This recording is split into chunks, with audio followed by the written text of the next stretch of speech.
Be careful the way you treat people in life, because you never know when God will show up on your doorstep and give you the blessing of a lifetime. This older couple from California was a landlord. They was married for over 50 years. This couple worked very hard and paid off their house that they financed for 30 years. When this couple retired, they decided to rent their house out for extra income to go at their retirement. When this couple retired, they paid cash for a mobile home so they can rent their house out. They didn't want to have any bills. They wanted to live comfortable when they retired. But this couple had a very serious problem. They had a tenant living in their house, and she haven't paid rent in over 4 months, and she had 5 children. This couple kept calling the tenant, but the tenant would never respond. They was very patient with the tenant because, again, she had 5 kids, and the last thing they wanted to do was put them children out. So this couple decided to hold off on the eviction process because tax season was around the corner. They wanted to see if she was going to catch her rent up when she get her taxes. But out the blue, something amazing happened to this couple that they didn't expect.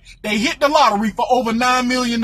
When they won the lottery, they had a very long discussion about their tenant in the house. They made the decision of a lifetime. They decided to give the house to the tenant. They said since God blessed them, they want to bless someone else. When they decided to give the house to the tenant, they kept calling the tenant. They wanted to let the tenant know the good news, but the tenant wouldn't answer the phone. So they decided to drive to the tenant house and knock on the door. When they knocked on the door, the tenant came to the door and she was very aggressive and she was very angry. She wouldn't let them get a word out. The tenant told them she knows she haven't paid her rent, but they need to go through the court system and don't show up to her house anymore. The landlords was trying to tell her they was trying to bless her with the house, but she told them to shut the F up. She never let them get a word out. So she ended up slamming the door in their face. When she slammed the door in their face, they knocked on the door again. They was trying to bless this woman with the house. When the landlords knocked on the door again, she then sent her baby father outside. He got in their face and started cursing at them, and he started insulting them. And then the baby father did the unthinkable. He pushed the landlord down the stairs. When he pushed the man in his 70s down the stairs, he tripped up and fell and hit his head on the concrete.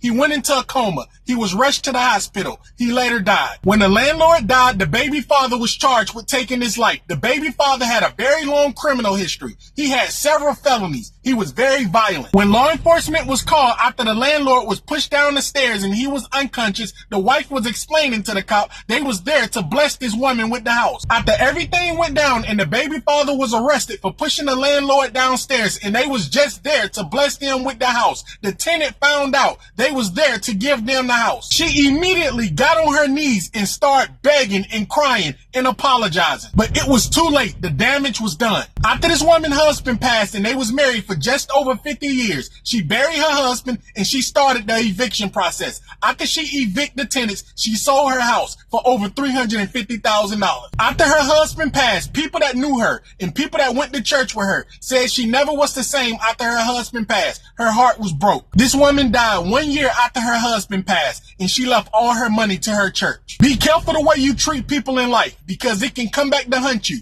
when you least expect it.